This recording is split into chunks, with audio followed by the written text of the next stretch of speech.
네, 반갑습니다. 저 카메라가 세팅이 돼 있어서 여기 앉으라는 뜻이에요? 예? 어떻게, 아니, 이 정치인은 말이에요. 카메라 있을 때하고 없을 때하고 말이 확 달라요. 우리 당원들끼리는 사실은 오붓하게 이야기를 해야 되는데, 카메라가 거의 뭐, 프로급으로 이렇게 설치되어 있어서 오늘 제 언어의 제약이 많이 될 것 같습니다. 먼저 이제 요즘 전국적으로 한 9,000명, 10,000명 가까운 제2, 제3의 노회찬이 우리 당 식구가 돼서 신입생 뭐 오리엔테이션도 있고 강연도 있고 굉장히 많습니다. 다는 못 다니고 나눠서 다녀야 되잖아요. 당대표단 중심으로 이렇게 많이 다니시는데, 제가 틈나는 대로 몇 군데 다닙니다. 우리 오늘 성남에 오게 된 것은, 우선 성남이 당원 규모도 좀 작고, 아직 우리 정의당이 지역사회에 크게 뿌리 내리지는 못했지만, 우리 정의당, 경기도당 중에서는, 우리 성남위원회가 가장 창의적이고, 가장 당원들과 소통을 잘하는, 가장 가능성이 높은 그런 위원회라고 저는 생각해요. 아마 우리 신입당원님들 그런 점에서 오늘 아마 그 어느 지역위원회보다 성남에 참여하면서 내가 당원이 됐다는 것을 가장 많이 실감하고 또 보람도 느끼는 그런 위원회가 되지 않겠나 그렇게 생각하고요. 또 하나는 이제 빚진 데를 주로 다녀요. 제가 지난 지방선거 때 그 어느 선거보다도 열심히 지원 활동을 했는데 이 성남을 못 왔어요. 약속하고도 못 와서 우리 지금 안창영 당시 후보님 또 양호영 후보님 어디 계세요? 예, 저 뒤에 계시네. 우리 박만기 후보님 세 분 출마하셨는데 중앙당에서 지원조차 제대로 못 왔어요. 너무 죄송해서 장문의 편지를 보내셨길래 제가 최우선 순위로 성남 간다 이렇게 오늘 약속을 드렸습니다.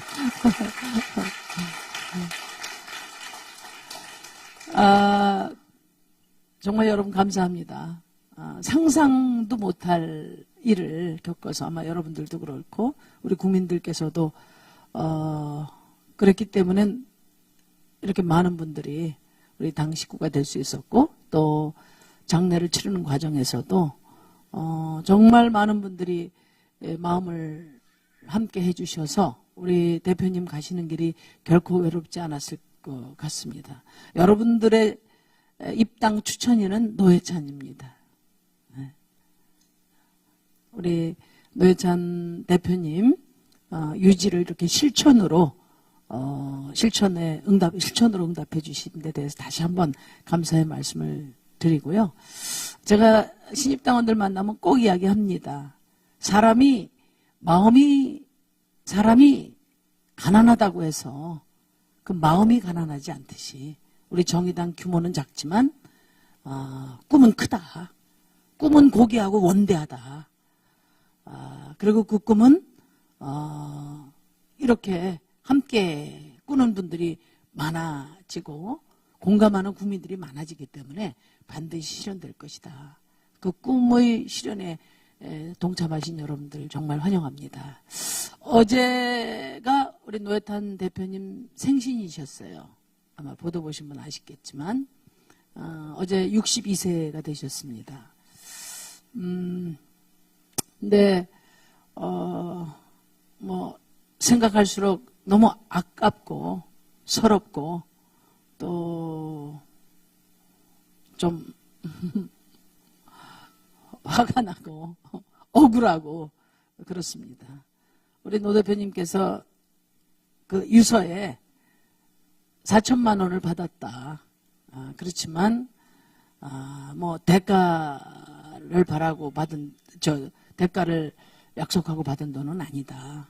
여러분들 뭐 이미 드루킹 수사 내용도 다 보셨겠지만 그 드루킹에 있는 회원들이 노회찬 대표님의 팬들이 십시일반에서 모아서 후원금을 전달을 한 거죠. 그런데 정치인은 후원금을 받으면 반드시 누가 얼마를 냈다. 이것을 선관위원회에 보고하게 돼 있고 또 영수증 발급도 해야 되는데 그 절차가 불비했던 겁니다. 그래서 물론 법적으로는 위반이 됐죠. 그러나 그 잘못이 이렇게 아까운 분이 목숨을 버려야 할 만한 그런 잘못이냐. 이 점에 저희가 애통함과 황망함이 있는 거거든요. 그러니까 뭐 얼마 전에 특수활동비 폐지 이 과정을 보셨을 텐데 사실 그동안에 양당 체제가 있을 때 두 당 원내대표들이 영수증커녕은 어디 보고도 없이 어디 쓰는지 말할 필요도 없이 받았던 그 특수활동비 5, 6천만 원 한 달에 거기에도 미치지 못하는 돈이에요. 그 특수활동비 받아가지고 그건 국민의 세금 아닙니까? 국민의 세금을 유용한 거잖아요. 그래서 사모님 생활비 하라고 드리고 아들 유학비 주고 이렇게 한 분들도 지금도 떵떵거리면서 법적으로 나 아무 잘못한 거 없다 이렇게 이야기하고 있는 판에 우리 대표님이 그 실수를 너무나 큰 책임으로 이렇게 감당하시면서 아마 우리 국민들도 억울하기도 하고 원통하기도 하셨던 것 같아요. 사실 정치인의 가장 첫 번째 덕목은 깨끗한 겁니다. 도덕적이어야 합니다. 우리 국민들이 투표를 해서 내 권한을, 내 시민권을 국회의원이든 대통령이든 또 뭐 시의원, 도의원이든 맡길 때 그 첫 번째 임무가 뭐냐면 우리 국민들이 정말 땀 흘려서 번 돈을 제대로 써라. 국민들을 위해서 써라. 이거죠. 그리고 국회는 그 돈을 잘 쓰는지 잘못 쓰는지 심사하고 감독하는 기관이 국회입니다. 그런 점에서 저희가 특수활동비를 가지고 무려 10수년을 쌓아온 이유도 다른 데도 아닌 국회가 예산심의를 하는 기관이 스스로 불투명하고 부적절하게 돈을 쓰는 관행을 계속 유지한다면은 다른 정부 기관들을 감시하거나 또 예산 심의를 할 자격이 없는 거죠. 그런 점에서 그 국민들이 바라는 그 눈높이만큼 우리 정치인은 깨끗해야 된다. 그리고 또 여러분들 아시다시피 우리나라는 뭐 오랜 세월 동안 이 부패 정치권의 부패에 대해서는 뭐 지금은 이제 많이 좋아진 점도 있고 아예 그냥 뭐 당연히 그럴 것으로 생각하는 이렇게 돼 있는데 이 기득권 간의 어떤 정경유착을 비롯해서 지난번에 우리 국정농단도 겪었지만 고착화돼 있거든요. 그래서 아직까지 깨끗한 정치 이것은 너무나 중요한 숙제고 우리 정의당이 앞장서서 견인해 가야 할 그런 숙제라고 봅니다. 우리 대표님께서 참 원통하게 가셨지만은 저희 정의당은 우리 대표님이 그 무거운 책임으로 감당하신 그 숙제를 책임 있게 이행해 가겠다. 그런 약속을 드립니다. 물론 우리 당원들이시기 때문에 말씀드리면 정의당이 진보정당이지만 대한민국 사회 안에 우리도 대한민국의 일원으로 살고 또 대한민국 정치의 정치 가운데 있는 정당입니다. 그래서 저희 당은 완전히 무슨 정제수 같은 그런 당이라고 생각하시면 오해예요. 저희 당도 부족한 게 있고 실수할 때도 있고 또 잘 몰라서 못할 때도 있고 때로는 또 부족한 점이 있어서 잘못할 때도 있습니다. 대한민국 사회에서 일어날 수 있는 모든 잘못 또 정치인들이 저지를 수 있는 그런 오류나 또 부족함이 저희 당 안에서도 발생할 수 있습니다. 그렇지만 이런 문제가 발생했을 때 어떻게 해결해 가느냐 하는 점이 다른 당과 차이가 있다는 말씀 드립니다. 정의당이 진보정당인데 그럴 수 있어? 이렇게 많이 말씀하시지만 인간은 누구나 한계를 갖고 있고 우리 사회 현실을 넘어서는 정당은 아닙니다. 그렇지만 잘못한 일이고 또 부족한 일이라는 점을 우리가 확인했을 때는 강변하거나 잘한 걸 잘했다고 하거나 아니 잘못한 걸 잘했다고 하거나 또 책임을 회피하지는 않겠습니다. 인정하고 또 고치고 또 혁신하고 이렇게 우리 시민들의 바람, 기대에 부합하는 그런 정당을 향해서 끊임없이 노력해 가겠다 하는 약속은 여러분께 분명히 드릴 수 있습니다. 그거 믿죠, 여러분? 네. 그래서 우리 노회찬 대표님께서 저에게 남겨주고 가신 그 첫 번째 유지, 뭐 저희도 그렇게 살아왔고 또 그렇게 정치를 하고 있습니다만은 우리 당원들도 대한민국 정치가 앞으로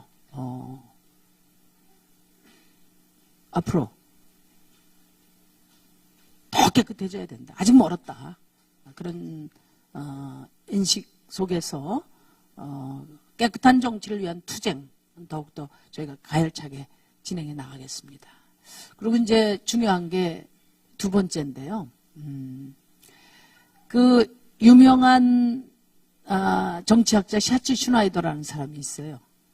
근데 그분 이름은 기억 안 하셔도 되는데 그분이 뭐라고 이야기를 했냐면 군소정당과 유력정당은 정당의 크기 차이가 아니라 서로 다른 정당이다 그렇게 말했어요. 군소정당은 사실상 정당 기능을 할 수 없는 압력단체에 불과하다. 유력정당이 진짜 정당이다.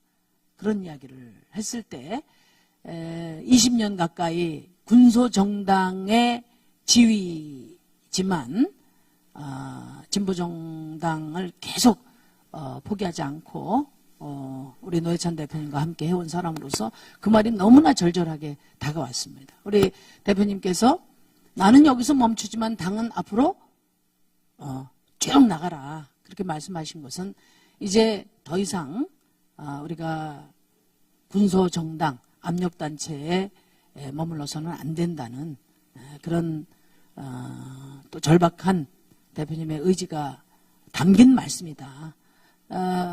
뭐 생전에 저하고 이제 더 이상 정의당은 문 밖에 있는 정당이 아니다. 정의당이 군소정당인 것은 숙명이 아니다. 이제 촛불 이후에 우리 국민들의 열망, 새로운 대한민국을 선도하는 그런 주축정당으로서의 역할을 목표로 우리가 더 도약해야 한다. 이런 말씀을 많이 나누었습니다. 사실 이 말이 왜 중요하냐면 이제 특수활동비 사례만 보더라도 그래요. 특수활동비 폐지는 2000년 진보정당 민주노동당이 창당된 이래 우리 당론이었습니다. 2004년도에 저희가 국회의원이 됐는데 2005년도에 제가 그때 원내 수석 부대표를 맡고 있었기 때문에 특수활동비 공개해라 이렇게 이야기를 했을 때 물론 거절을 당했지만 그 이후에 무려 14년 만에 이제 겨우 성과를 만든 거예요. 그리고 그 이후에도 제가 국회에서 하는 대정부 연설에서도 두세 차례 특수활동비 폐지를 주장을 했고 또 뭐 기자회견을 해서도 했고 줄기차게 했습니다. 그런데 우리 당이 국회에서 진행되는 의사결정 그러니까 교섭단체들끼리 하는 그 의사결정 테이블에 앉지를 못하고 문 밖에서 주장만 하는 그런 정당의 지위에 있다 보니까 그분들이 그걸 수용하겠어요? 그래 니들은 떠들어라. 문 걸어 잠그고 교섭단체들끼리 계속 이 관행을 유지해 왔던 겁니다. 국민들도 정의당 깨끗한 정당 또 교섭단체 폐지 오라 특수활동비 폐지 오라 이렇게 이야기를 했지만 뭐 말들은 다 잘하잖아요. 그러니까 우리 특수활동비 문제 생기면 폐지하겠다고 다들 재검토하겠다고 이야기한 모든 정당들이 다 그랬고, 민생정당 하겠다고 그러고, 뭐 우리 잘하겠다고 다 말은 다 하니까, 우리 당이 특수활동비 폐지한다고 해서 특별하게 정의당이 다른 정당과 다르다는 그런 국민들이 확신을 주기에는 약했던 거죠. 그래서 저희가 늘 문 밖에서 주장하는 정당으로서 한계를 넘어서질 못했던 겁니다. 사실 똑같은 테이블에 앉아서 똑같은 마이크 성량을 가지고 국민들 앞에서 이야기를 해야 국민들이 상호 비교가 되고 정말 어느 정당이 옳고 어느 정당을 믿을 수 있는지를 판단할 수 있는데, 지금 정의당에 이르기까지 저희는 늘 문 밖에 있었던 정당이에요. 여러분들 중에도 그렇게 생각하시는 분들이 계실지 모르지만 제 지역구가 고양시인데, 고양시 시민들 제가 만나면은 첫 반응이 뭐냐면, 어머나 세상에 텔레비에서 볼 때보다 실물이 훨 낫다. 그리고 텔레비보다 인상이 너무 좋아요. 이런 얘기를 한단 말이에요. 그러면 텔레비 볼 때는 인상이 별로였다는 거 아니겠어요? 제가 충분히 이해를 해요. 왜냐하면 여러 정당들이 뭐 유력 정당의 유력한 정치인들은 뭐 무슨 계단 뒷골목으로 뭐 도망갔다는 걸 하루 종일 며칠 동안 보도를 해준단 말이에요. 뭐 개인사 신상일까지 그냥 하루 종일 보도를 해주는데, 정의당은 요즘엔 그래도 보도량이 많이 늘어났지만, 정의당은 대표가 돼도, 원내대표가 돼도 9시 뉴스에 한 장면 나오기가 쉽지 않아요. 그러다가 어떨 때 제가 한 10분을 이야기해서 99분은 정말 아름답고 부드러운 언어로 이야기를 하고 한 15초를 센 말을 한번 했으면 그것만 딱 캡처를 해가지고 그것도 한 10초 정도 이렇게 내보낸단 말이에요. 인상 쓸 때. 그러니까 우리 국민들은 심상정이 굉장히 좀 너무 센 거 아니냐 이런 생각을 하게 되는데, 저 보시다시피 부드러운 여자잖아요. 그럴 정도로 공정한 기회를 갖지 못했죠. 그래서 저희가 그게 많은 고민이었어요. 나중에 이제 선거제도도 제가 말씀드리겠지만, 그런데 이제 당이 여러 개가 만들어지고 이렇게 저렇게 맞춰보니까 우리 교섭단체들끼리 문 걸어 잠그고 저 높은 담벼락 안에서 우리 빼고 다 결정을 하는데, 저기 사다리라도 타고 들어가가지고 저 테이블에 앉아서 이야기를 해야 파괴력이 있고, 그래야 국민들이 정말 정의당이 권력을 가졌을 때, 권한을 가졌을 때 똑바로 할지 이것을 확인할 수 있을 거 아니에요. 그래서 이제 민주평화당, 민평당하고 이렇게 맞춰보니까 사다리를 만들 수 있더라고요. 아시다시피 저희 국회의 교섭단체 기준은 20석이거든요. 이 교섭단체라는 게 뭐냐면은 국회의 모든 것을 의사일정은 어떻게 하고 안건은 어떻게 하며 등등을 협의해서 결정하는 거예요. 그러면 국회에 들어온 원내 정당들끼리 다 같이 하면 되는데, 그런데 이제 교섭단체라는 걸 만들어서 그 중에서도 큰 당들끼리 이렇게 하게 돼 있는데, 이 교섭단체가 만들어진 건 유럽 같은 데는요 16개나 되는 원내 정당이 16개, 13개 뭐 이런 데가 많습니다. 그런 데는 그걸 한꺼번에 다 하려면 비효율적이니까 교섭단체를 두는 거예요. 그런데 전 세계적으로 교섭단체를 둔 나라 중에 최고 높은 기준이 5석이에요. 16개 정당씩 되는, 그런데 독일 같은 데가 최고 높은 기준이 5석이에요. 근데 우리는 몇 석이에요? 20석이에요, 20석. 이거는 뭐냐면은 절대 여기 있는 기득권을 가진 정당 말고는 이거 넘어서지 못하게 아예 담벼락을 높이 세우는 거예요. 그러니까 정의당 같은 경우는 원내 정당이죠. 제가 많은 그 예를 드는데, 축구장을 비교하면은 천신만고 그때 축구장 안에 우리가 들어갔어요. 그런데 그라운드에는 큰 당, 양당만 뛰는 거예요. 물론 뭐 지금 조금 지난 총선 이후에 약간 지형 변화가 있지만은, 다당제화 되고 있지만은 양당만 뛰는 거예요. 그럼 우리는 어디 가냐? 운동장 안에 들어가서 벤치에 앉아 있는 거예요. 그 그라운드에서 뛰어야 저 팀이 잘하는지 저 팀이 잘하는지 서로 응원도 하고, 선수도 누가 잘하는지 아는데, 벤치에 앉아 있는 사람 보여요, 안 보여요? 안 보인단 말이에요. 카메라에서 비춰주지도 않고. 그러다가 어쩌다가 우리가 센 문제 제기를 한다든지 하면 악소리를 하면 이거 어디서 들리는 소리지? 정의당이 뭐 한마디 했네? 이렇게 되어 왔던 거거든요. 그 교섭단체 제도가 그렇게 불합리하게 돼 있어요. 근데 어쨌든 그 제도를 바꾸려고 우리가 교섭단체를 없애고 운영위원회에서 그냥 협의하자. 우리는 당수도 별로 안 되니까. 그렇게 하든지 아예 그게 안 통할 것 같으니까 한 국제적 최고 수준인 5석 정도로 낮추자. 그렇게 해도 저희가 모든 법안은 과반을 획득해야 되니까 안 된 거예요. 그래서 그러면 사다리라도 놓고 들어가자 해서 저희가 고심 끝에 민평당하고 우리하고 교섭단체를 둘 합쳐서 20석을 만들어서 들어가게 된 거죠. 그러다 보니까 이제 처음으로 그 문도로 잠그고 앉아있는 그 테이블에 앉게 된 거예요. 첫 번째 교섭단체 원내대표가 우리 노회찬 대표가 되신 거죠. 그러니까 저희도 평생 처음으로 그 특수활동비라는 것을 받게 된 거예요. 그 이전에는 제가 3선인데 당대표도 하고 원내대표도 해봤지만 특수활동비 10원 한 장 제가 받아본 적이 없어요. 우리는. 그래서 이제 교섭단체가 되니까 저희도 저희 몫이 3천만 원이 온 겁니다. 노회찬 대표한테. 그래서 우리가 이제는 말로 주장하는 것이 아니라 행동으로 우리 당의 당론을 실현할 수 있었던 거예요. 노 대표님이 어떻게 했어요? 고스란히 3천만 원 받아서 다시 던졌어요. 문 밖에서 말로 주장할 때는 문 더 걸어 잠그고 외면하면 되는데 같이 테이블에 앉아가지고 행동으로 하니까 다른 당들이 굉장히 곤란해졌죠.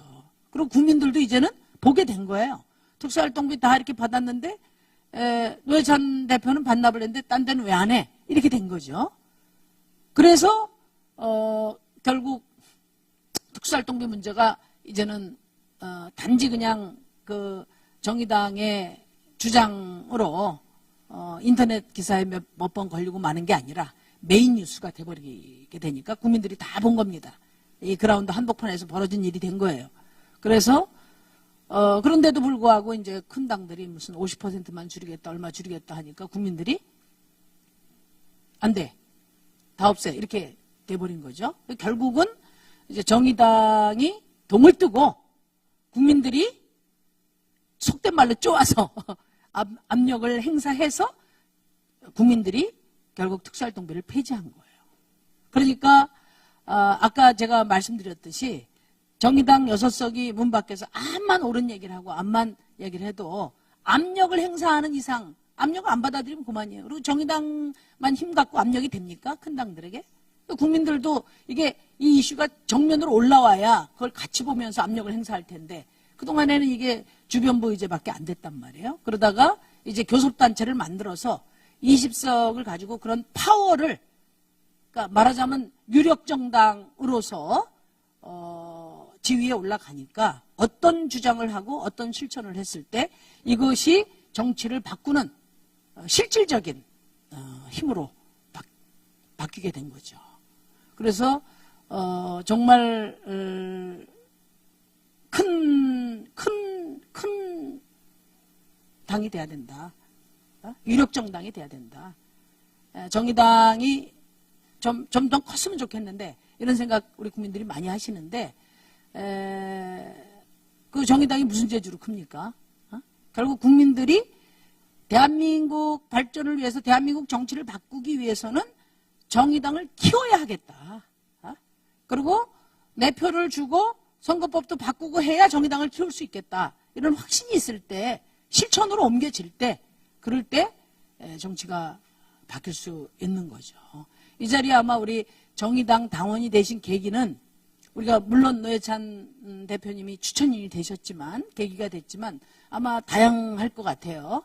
과거에 진보정당에 같이 몸담고 있다가 진보정당이 얼마나 실패를 많이 했습니까?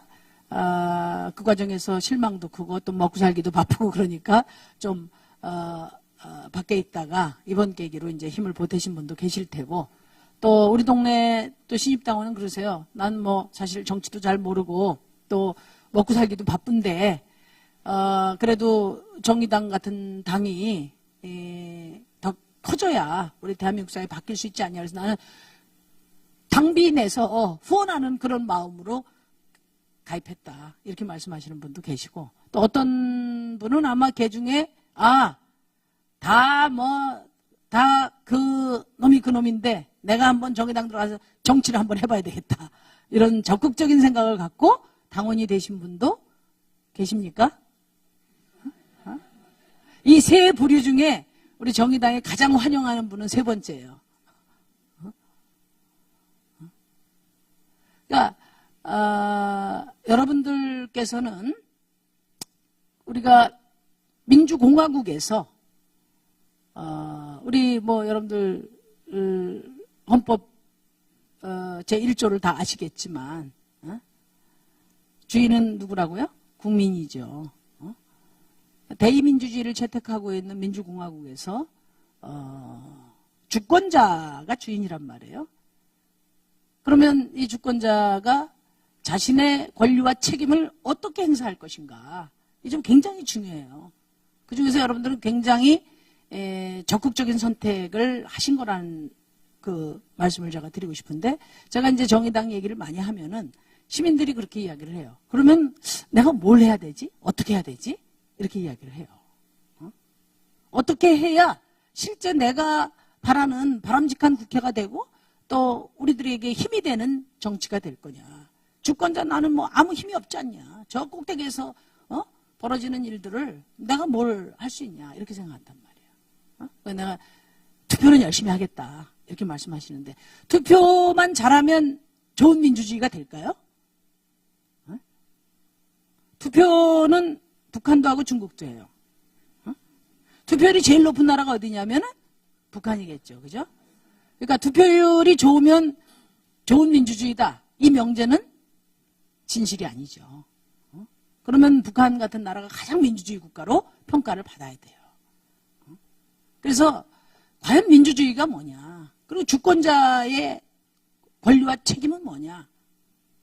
이 점에 대해서 우리 대한민국은 우리 초중고등학교 때 어느 과정에서도 가르치질 않아요. 그래서 우리가 정당원이 된 오늘 이 점을 확인할 필요가 있습니다. 그 이탈리아의 보비오라는 사상가가 민주주의를 이렇게 말했어요. 민주주의는 투표할 수 있는 체제가 아니라 그거 갖고 안 된다는 거죠. 내가 투표만 한다고 민주주의가 되는 게 아니라 누구에게 투표해야 할지 그 딜레마를 해결하는 체제다. 그렇게 말했어요. 이게 무슨 말이냐면은 아마 여러분들 중에서도 딱히 마음에 드는 정당이 있었으면 정의당이 딱 이거 내 정당이야 그랬으면 진즉에 가입을 하셨을 거예요. 이번에 신입 당원 중에 이찬진 씨라는 분이 아시죠? 그분이 페북에 뭐라고 썼냐면 나는 당을 안 했다. 당에 가입한 적이 없다. 왜냐하면 이런 점은 이 당이 더 잘하는 것 같고 저런 점은 저 당이 더 멋있는 것 같고 저 당은 이건 좋은데 저건 좀 정의당은 착하고 정의롭긴 한데 힘이 없어. 그러니까 제가 마음 놓고 나의 권리를 맡길 수 있는 만들어진 그런 정당이 있습니까? 없습니까? 없어요. 없잖아요. 그러니까 그리고 또 일반 시민들은 그런 정당은 뭐 저기 국회 여의도에 있는 뭐 심상정이나 무슨 어디 이해찬이나 이런 직업적인 정치인들이 하는 일이지 보통 평범한 시민들이 거기까지 관심을 갖기 어렵잖아요. 그러니까 투표할 때 어떻게 투표하십니까? 내가 이번에 이 사람 찍어야 돼. 막 신이 나가지고 내가 마음 놓고 찍을 수 있는 사람이 있는 분은 행복한 분들이에요. 그런데 대체로 그렇지 못해요. 그건 제가 얘기한 게 아니라 우리 유권자들이 이야기한 거예요. 아까 얘기한 것처럼 다 그놈이 그놈이다. 그게 우리나라 유권자들의 자주 섞인 그런 표현이었단 말이에요. 무슨 얘기냐면 내가 골라야 되는데 짬뽕하고 짜장면밖에 없는 거예요. 언제까지 짬뽕 먹을래? 짜장면 먹을래? 이것만 묻는 거죠. 그러면 짬뽕을 좋아하고 짜장면을 좋아하는 사람은 그걸 먹으면 됩니다. 그런데 나는 너무너무 질려. 그리고 한약 먹어야 되기 때문에 기름기 많은 짜장면은 먹기 싫어. 그리고 짬뽕은 너무 매워. 나는 볶음밥 먹고 싶어. 나는 무슨 탕수육을 먹고 싶어. 이런데 메뉴에 짬뽕 짜장면만 있으면 여러분들 어때요? 어? 그러니까 수십 년 동안 우리 대한민국은 짬뽕 짜장면 중에 고르도록 한 거예요. 그러니까 내가 누구에게 투표해야 될지 이 딜레마를 해결하는 게 먼저다. 투표하는 것보다. 그럼 무슨 뜻입니까? 내가 먹고 싶은 짬뽕, 아니 저 볶음밥, 내가 먹고 싶은 탕수육을 선택지에 올려놓는 일부터 해야 되는 거죠. 그게 주권자의 권한과 책임이라는 거예요. 그러니까 우리는 늘 어떻게 하냐면 투표를 할 때 저도 정치하기 전에 그랬어요. 짬뽕 짜장면 중에서 둘 중에 하나 골라야 되니까 내 마음에 드는 사람은 없어. 다 아쉽지만은 그러면 어떤 기준으로 합니까? 최악의 선택을 막기 위한 최선의 선택을 해왔다 이거예요. 그럼 유권자들이 최선의 선택이 아니고 최악을 막기 위한 차선의 선택을 계속 해온 그런 정치라면 그것은 차선의 정치밖에 안 되는 겁니다. 수십 년 동안 대한민국은 차선의 정치로 이어온 거예요. 근데 분명한 거는 뭐냐? 우리가 촛불을 겪었어요. 촛불을 겪으면서 우리 시민들이 이제는 새로운 대한민국을 가겠다. 이렇게 그런 열망이 매우 뜨겁고 새로운 대한민국으로 갈 수 있는 정치 변화 이런 관심과 기대와 또 뭐라도 내가 하겠다 이런 의지가 지금 훨씬 높아졌단 말이에요. 그러니까 그래서 대통령 정권 교체했잖아요. 정권 교체만 해갖고 정치가 바뀝니까? 특히 우리 삶과 관련되어 있는 민생은 다 어디를 거쳐야 돼요? 국회를 거쳐야 돼요. 국회를. 그러니까 우리 국민들이 지금 국회를 어떻게 바꿀 것인가 여기에 지금 온 관심과 또 그 책임을 갖고 지금 지켜보고 있어요. 그러니까 적어도 우리가 원하는 새로운 대한민국 광장에서 우리 청년들이 이야기했죠. 광장에 나온 모든 시민의 공통점은 뭐냐? 정권 교체였죠. 박근혜 탄핵하고 정권 바꾸자였어요. 그뿐만 아니라 우리 청소년도 이렇게 절규를 했어요. 대통령 한 사람 바뀐다고 내 삶이 달라지나? 그 광장에 나온 대다수의 시민들은 내 삶을 바꾸는 대통령, 내 삶을 바꾸는 정치를 기대하고 나온 거란 말이에요. 그래서 촛불 시민들의 열망을 받아 안는 새로운 대한민국은 절대 지금까지처럼 차선의 정치 갖고는 안 된다. 여러분 동의하십니까? 최선의 정치가 이루어질 때 비로소 대한민국의 변화가 가능하다. 그게 촛불 시민이 원하는 정치 변화고 또 우리 정의당이 우리 노 대표님을 보내면서 다시 한번 각오를 다져야 될 그런 숙제다 이렇게 생각합니다. 이제는 짬뽕 짜장면이 아니라 우리 시민들이 원하는 나를 제대로 대변하는 정당, 나를 제대로 대변하는 유능한 정치인들이 없으면 키우고 또 부족한 데 있으면 참여해서 바꾸고 이렇게 해서 누구에게 투표해야 될지 자신 있게 나를 대변할 수 있는 정당과 정치인을 유권자는 가져야 된다는 거죠. 그럴 권리가 있고 또 그렇게 만들 책임이 있다는 겁니다. 유럽 정치와 우리 대한민국 정치의 결정적 차이가 여기에 있는 겁니다. 유럽은 투표율이 80% 이상 가잖아요. 단순히 투표율이 높은 게 아니거든요. 그만큼 정당 정치, 나를 대변하는 정당들을 정확하게 갖고 있어요. 유럽 시민들은. 근데 우리는 어떤 정당도 지들끼리 정당이지 우리 시민들을 위한, 나를 위한 정당 있나? 이런 회의가 드는 겁니다. 그래서 대한민국 5천만 시민을 서로 나누어서 대변하는 게 파티거든요. 파티라는 말은 부분이잖아요. 그러니까 어떤 한 당이 5천만을 다 대변한다. 그거는 거짓말이에요. 그건 민주주의가 아니고 그건 일당 독재죠. 그렇게 되면. 한 당이 5천만 국민을 내가 다 대변한다 그러면 그건 독재예요. 재벌 대기업을 대변하는 정당은 틀렸다? 아니죠. 그런 정당도 필요해요. 그리고 서민들을 대변하는 정당도 있어야 하고, 또 여성들 요즘 젠더 이슈가 많은데 여성당, 스웨덴 가면 여성당도 있어요.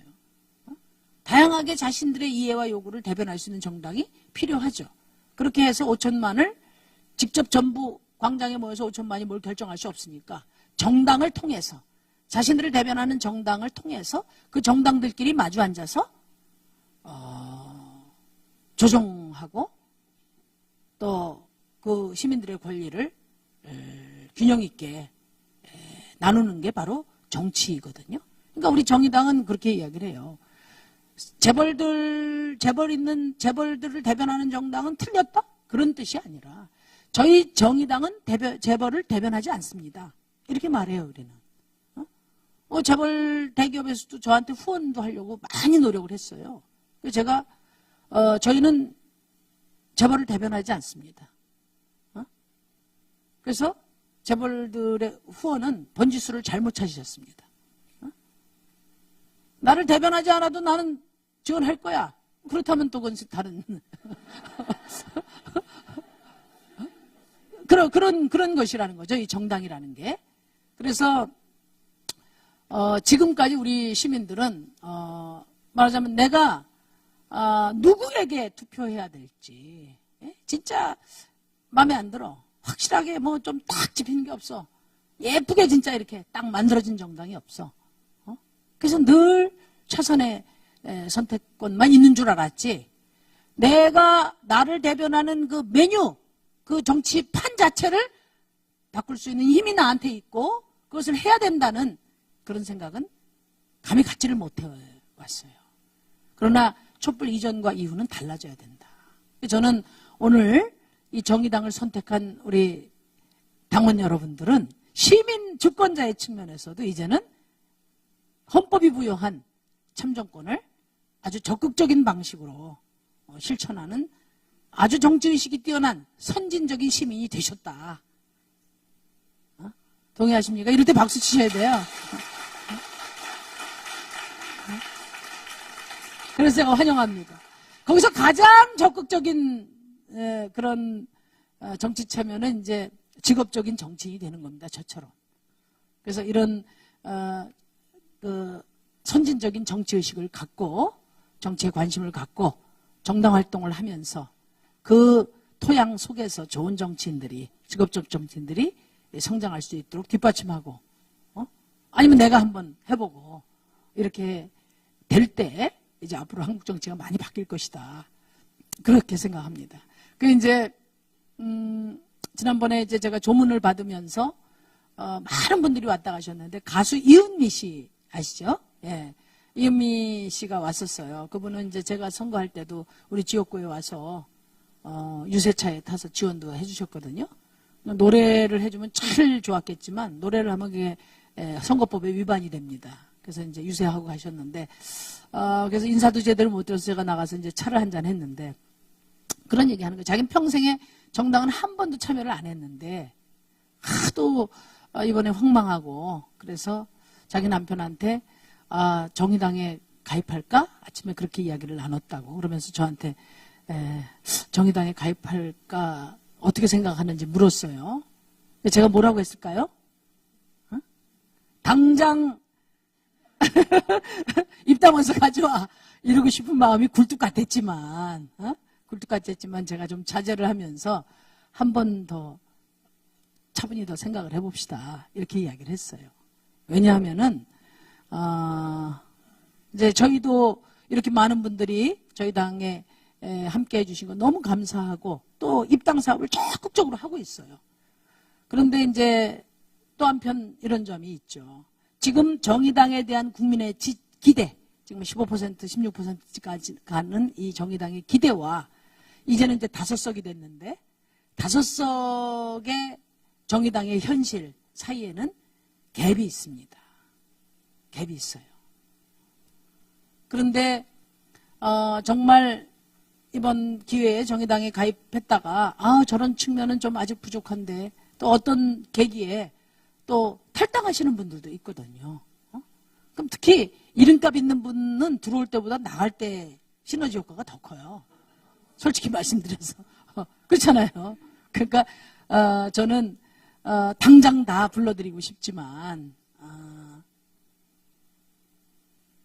10달을 10개월 열성적인 당원 활동하시는 분보다 우리 정의당에 지금 이 갭을 함께 채우고 또 부족한 거 함께 메꿔 가면서 또 실력도 함께 키워가면서 10년 정당, 100년 정당을 함께하는 그런 당원들을 모시고 싶어요.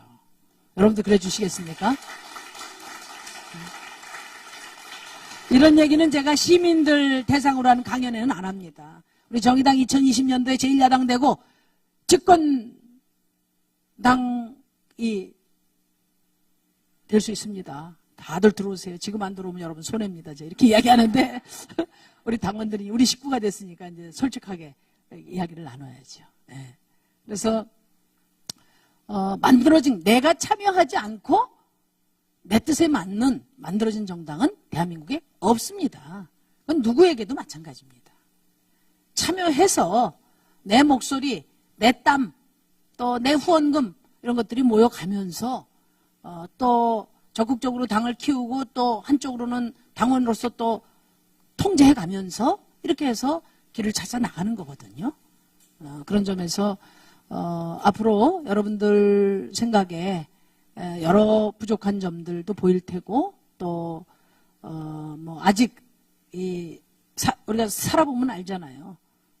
전세 살면서 사골세 살면서 뭐 우리가 알지만 또 갖출 수 없는 것들이 많이 있어요. 이런 것들도 함께 채워나가는 그런 우선 같이 쓰는 당원들도 좋지만 비를 함께 맞는 그런 당원이 되어주실 것으로 저는 믿습니다. 믿습니다. 그렇게 해서 저희 이제 그러면은 뭐 이런 기대와 또 우리 현실을 어떻게 이 갭을 메꿔 나갈 것인가. 그러나 저는 여러분께 자신 있게 말씀드릴 수 있는 것은 정의당은 이제 정의당의 시대가 오고 있다. 그 점에 대해서는 확실하게 말씀드릴 수 있어요. 우리 국민들이 원하는 정치, 그리고 또 국민들이 이제는 촛불 이후에 정치 변화를 갈망하고 있기 때문에 국민들과 함께 정의당의 시대를 열어갈 수 있다. 저는 확신하고 있습니다. 그 첫 번째가 이제 선거제도 개혁이에요. 제가 3선인데 그 지금 큰 당들은 초선 되면 뭐 각 상임위원회에서 간사하고 그 다음에 재선 3선 되면 상임위원장하고 지금 재선이 또 부총리도 하시잖아요 이번에. 그렇게 하지만 저는 3선을 했지만 국회직이라는 건 한 번도 맡아본 적이 없습니다. 간사도 못 해봤어요. 그리고 아마 화면을 잘 보시면 알겠지만 저쪽부터 해서 쭉 좌석에 있으면은 제가 당대표도 하고 대선 주자고 3선 의원이지만 맨 꼬라비에 앉아 있습니다. 맨 끝에 문지기 하고 있어요. 그거는 사실 국회가 잘못된 거죠. 이 운영이 헌법에 부합하게 운영되는 게 아닙니다. 어떤 정당인가를 떠나서 국회의원 한 사람 한 사람은 300명은 동등한 권한과 책임을 가져요. 심지어는 어떠냐? 본회의장에서 의사진행 발언을 하고 본회의장에서 반대 토론, 찬성 토론을 하는 것도 교섭단체 간에 합의가 돼야 돼요. 우리가 하려면. 그들이 오케이를 안 하면 못하는 겁니다.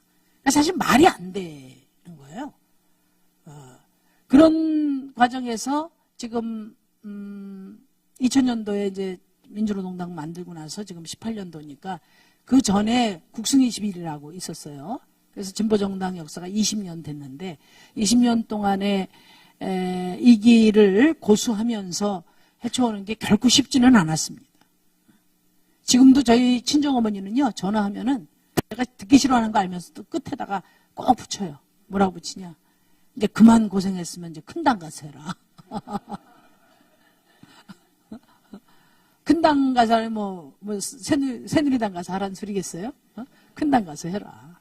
너무 안타까우니까 그런 얘기를 하는데 저희라고 우리 뭐 노 대표님하고 앉아서도 이런 얘기 많이 했는데 사실은 개인의 정치적 전망을 생각하면 뭐 큰 당 가서 하면 우리 지역 주민들도 그래요. 민주당 가서 하면 뭘 못하겠냐 이런 얘기 하는데 개인적 전망은 더 열릴 수가 있을 수 있어요. 그럼에도 불구하고 우리가 이 길을 계속 지켜오고 풍찬노숙하면서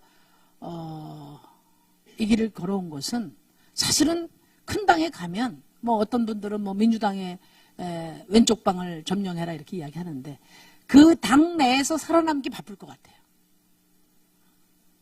그러니까 저희가 추구하는 가치, 그 다음에 비전, 정책 이런 것은 큰 당 속에서 함몰될 것 같아요. 지금 최근에 여러분들 여당 하는 모습 보면 그런 생각 많이 들 거예요. 그렇기 때문에 계속 이 가치와 비전을 살려나가는 거, 이 목소리를 키워나가는 거, 이것이 대한민국 정치를 바꾸는 일이고 궁극적으로 우리 국민을 위한 길이다. 정치인이 꽃길을 걸으려면 국민들이 가시밭길을 걷게 돼 있어요. 국민들을 꽃길로 안내하려면 정치인이 가시밭길을 감수해야 된다. 그게 저와 노회찬과 심상정이 이 길을 20년 동안 고수해온 그런 이유입니다. 근데 지금 선거제도 가지고는 절대 유력 정당이, 정당다운 정당이 될 수 없어요. 한번 여러분들 생각해 보세요. 제3지대에서 정당 시도가 굉장히 많았습니다. 과거에 정주영 씨, 뭐 박찬종 씨, 이인재 씨, 그 다음에 뭐 문국현 씨, 그 다음에 최근에 안철수 씨까지. 네? 근데 이분들 어떻게 됐어요? 한번 선거 치러보니까 이거 아닌가 비요. 그래서 제3지대에서 그 높은 기득권 벽을 무너뜨리기 위해서 싸웠다면, 그 많은 사람들이 함께 싸웠다면 진지게 무너졌겠죠. 근데 이분들 선택은 포기하거나 기성정당에 들어가는 걸로 다 해결됐어요. 안철수 씨가 대선 때 나는 자수성가 했다 막 그랬잖아요. 그래서 제가 참다 못해 한마디 했죠. 우리 정치권에서 금수저는 교섭단체는 금수저라고 볼 수 있어요. 근데 안철수 씨가 제3지대에서 새로운 정치를 위해서 맨주먹으로 정말 싸워왔다면 아마 지금 상당히 달라졌을 거예요. 근데 이분이 선택한 건 뭐예요? 큰 당의 민주당에 들어가서 거기서 20석 교섭단체를 만들어가지고 나와서 그래서 그 파워를 가지고 국민의당 총선을 치른 거 아닙니까? 그건 자수성가라고 하면 안 되죠. 그죠? 예. 그래서 제가 그 지적을 한 겁니다. 왜냐하면 교섭단체가 되면요. 우선 국고보조금부터 차이가 크거든요. 그리고 교섭단체가 되면 모든 발언권을 동등하게 행사할 수 있기 때문에 그거는 이제 그라운드에서 뛰는 걸 말하는 거예요. 벤치에 앉아있는 게 아니라. 벤치에 앉아있는 사람들이 점점 많아지고 목소리를 외치면 오히려 그 교섭단체를 바꿀 수 있었을 텐데 그동안에 제3당을 했던 분들은 다 기존 질서에 굴복해서 그렇게 갔고 오로지 저희만 지금 20년을 이렇게 우리 어머님 표현에 따르면 아둔하게 이렇게 걸어왔단 말이에요. 그래서 선거제도 변화가 중요하다. 그런데 제가 이번에 진보정당 역사상 최초로 상임위원장은 아니지만 특별위원장을 맡게 내정됐어요. 정개특위 위원장을 이제 제가 맡게 됐습니다. 물론 아직 구성이 안 됐어요. 가봐야 알아요. 왜냐면 정치는 일기예보 같아요. 매일매일 달라지기 때문에 매일매일 달라지기 때문에 뭐 그 자리가 저한테 올지는 조금 더 지켜봐야 되는데 어쨌든 진보정당 역사상 처음으로 우리 노회찬 원내대표는 진보정당 역사상 최초로 교섭단체 대표가 되셨던 것이고 저는 이제 상임위원장을 맡게 되는데 그 상임위원장이 정개특위 위원장이라는 게 저는 숙명처럼 느껴져요.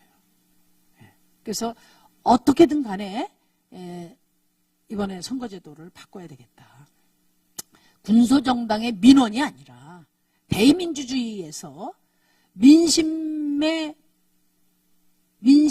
그대로 반영되는 그런 의석수 구성은 대의민주주의의 현주소, 대의민주주의의 현주소를 말하는 거예요.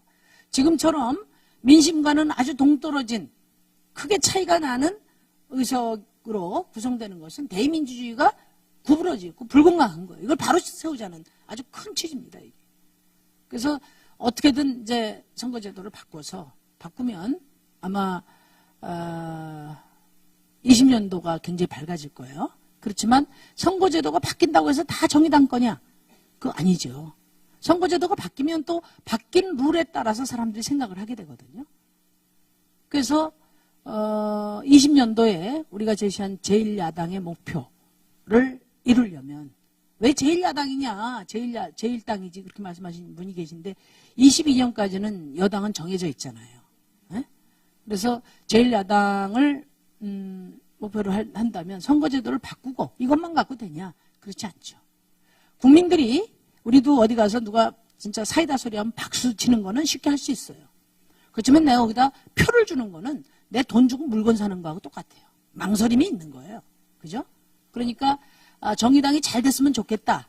이런 생각을 우리 국민들이 다수가 하고 있다 하더라도 그것을 표로 연결시키는 데는 또 우리 정의당이 이 유권자가 표를 과감하게 던지는데 여러 망설임 이것을 해결을 해야 돼요. 국민들이 정의당을 생각할 때 어떤 점을 망설일까 생각해보면 뭐 많이 있겠지만 크게 보면 두 가지예요. 하나는 너네 인물 있냐 맨날 뭐 너의 심상정이냐 이런 말씀 많이 하시잖아요. 근데 우리 당에 사실은 굉장히 유능한 분들이 많아요. 정치인한테 가장 중요한 능력이 뭡니까? 국민을 섬기는 능력이에요. 표 받아가지고 가서 딴짓하지 않는. 표 받아서 그 표에 쓰여진 표가 주문하는 역할을 하는 능력. 우리 정의당 그 어느 정당보다도 저는 훌륭한 능력을 갖고 있고 실제로 국정을 운영할 수 있는 어떤 전문성이나 능력도 저는 우리 당내에 예비 정치인들 굉장히 훌륭하다고 생각합니다. 그렇지만 또 국민들 입장에서 볼 때 이미 검증이 된 사람들도 좀 많이 들어와야 될 거 아니겠어요? 근데 선거제도가 바뀌면은 정의당에서 정치하려고 오는 분들 많을 거예요. 지금까지는 사실은 민주당에 있는 상당수의 정치인들은 처음에 진보정당하고 같이 한 분들 많아요. 본인이 공공연하게 이야기하기 때문에 제가 말씀드리면 예를 들면 김상조 위원장 같은 공정거래위원장 같은 분. 그분은 제가 민주노동당 시절에 당내 대선 경선을 나간 적이 있는데 그때 심상정 지지를 공식적으로 선언하고 뭐 공개적으로 심상정 정부가 만들어지면 자기가 공정거래위원장 하겠다고 했어요. 암만 기다려도 심상정 정부가 안 만들어지니까 저쪽에 가셨는데 예를 들면 아직도 정의당이 선거제도가 바뀌면 정의당에 들어와서 정치하고자 하는 유능한 분들도 많을 거라고 대거 또 영입도 하고 그리고 두 번째는 정의당이 다 좋은데 국정운영 능력이 있냐 주장은 선명하게 하고 정책은 뭐 좋은 정책이 많은데 또 하나의 정책은 여러 힘겨루기 속에서 선택이 되는 거 아니겠어요? 그런데 과연 정의당의 국정운영 능력이 있냐? 뭐 그 중에서도 뭐 다른 거는 뭐 별 의심을 받지 않을 거예요. 경제운영 능력이 있냐? 그래서 지금 제가 대선 이후에 지금 이제 원점에서 우리 정의당 정책들을 다 지금 짚어보고 있고 특히나 우리 경제의 기조를 우리가 추구하는 가치와 방향을 제대로 실현할 수 있는 실제 현실에서 적용할 수 있는 그런 프로그램들을 지금 고민 중에 있어요. 그렇게 해서 선거제도 바꾸고 또 유능한 정치인들 많이 내부적으로도 키우고 영입도 하고 그리고 또 대한 비전도 현실성 있는 좋은 프로그램들을 많이 제시하면은 그러면 2020년도에 우리 정의당이 제1야당 목표를 저는 이룰 수 있다. 이렇게 생각합니다. 여러분 믿습니까? 네.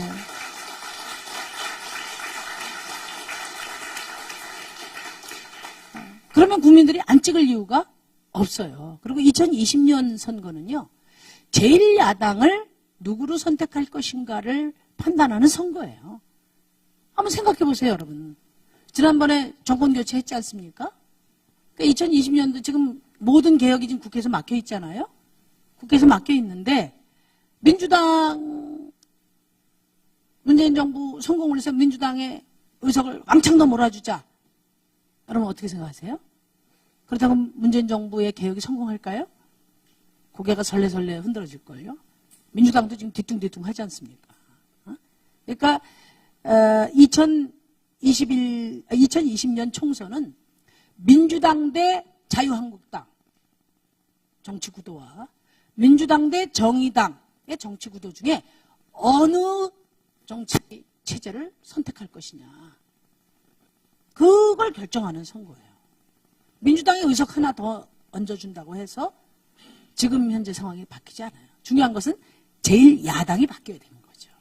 그래서 오히려 민주당을 확실하게 견인해서 개혁의 길로 이끌 수 있는 그런 정당이 제1야당이 돼야 되는 거예요.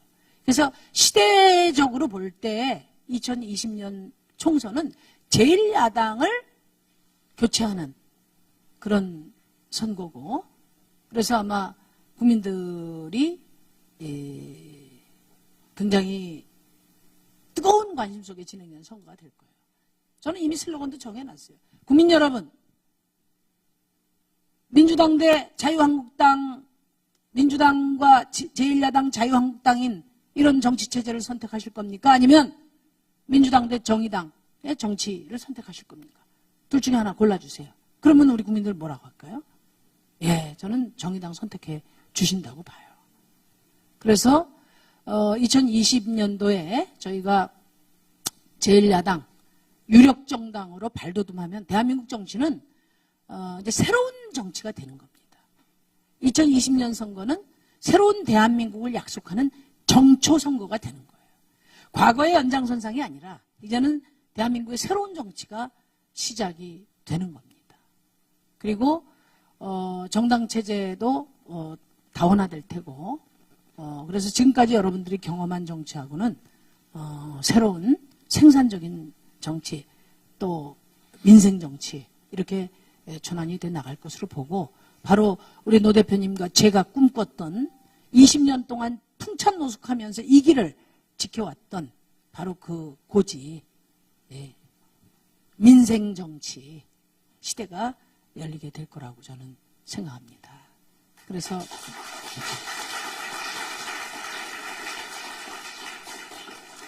오바마 대통령이 내 아버지로부터의 꿈이라는 그 자서전에서 이런 말을 했어요. 진보와 정치 사이에는 작은 오솔길밖에 없다. 작은 오솔길밖에 없다. 그런데 우리 정의당은 보통 진보정당 하면 사람들이 급진성 이야기 하잖아요. 좌파, 왼쪽 이런 얘기를 하는데 저는 제가 지역구 주민들한테 그렇게 말씀드려요. 저와 정의당이 추구하는 진보정당은 급진성을 경쟁하는 정당이 아닙니다. 책임성을 경쟁하는 정당입니다.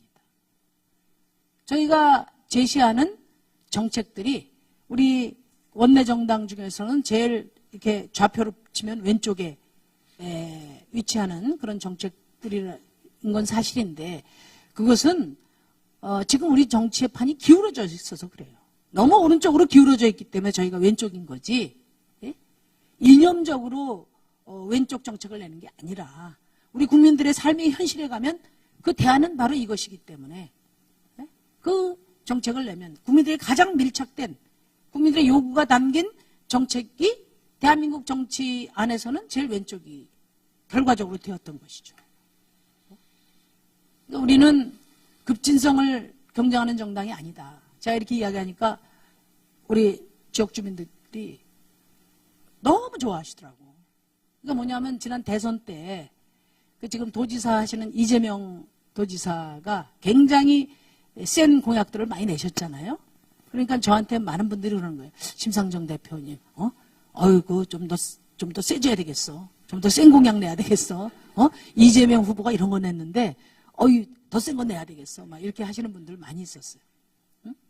근데 다행히 우리 당내에서는 옛날 초창기 진보정당이었으면 그런 문제 제기가 당내에서도 많이 됐을 거예요. 선명성. 그런데 물론 선명성도 중요하지만 그런 문제 제기가 많지 않았어요. 왜냐? 지금 각 정당들이 대선 때 내는 공약 실행률이 얼마나 됩니까, 여러분? 말만 번지르르하게 하니까 화장실 들어갈 때하고 나올 때 다르니까 지금 정치가 불신을 받고 있는 거잖아요. 우리가 제시한 공약을 어떻게 책임 있게 이행할 것인가. 그래서 결국은 100을 주장해가지고 하나도 실현이 안 되는 것보다 10을 주장해서 9이든 8이든 실행되는 것이 국민들한테는 이득인 거거든요.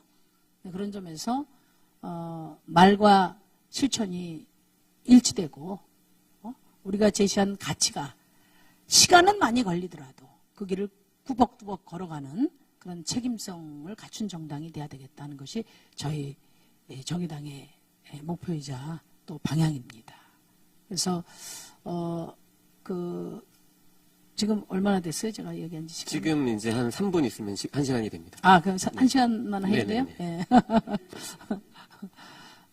그래서 여러분들께서 저는 이제 정의당에 정말 잘 오셨다.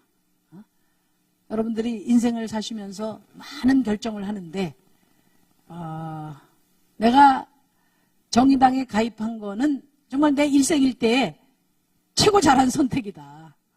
이렇게 될 수 있도록 여러분과 또 저와 우리 또 여러 당직자들과 함께 최선을 다해서 그러니까 좀 국민들에게 사랑받는 정치를 잘하니까 우리의 삶도 많이 달라지는구나. 이런 아름다운 정치를 실현해 내갔으면 좋겠습니다. 아무튼 여러분 다시 한번 환영하고 또 여러분 정말 사랑합니다. 감사합니다. 고맙습니다.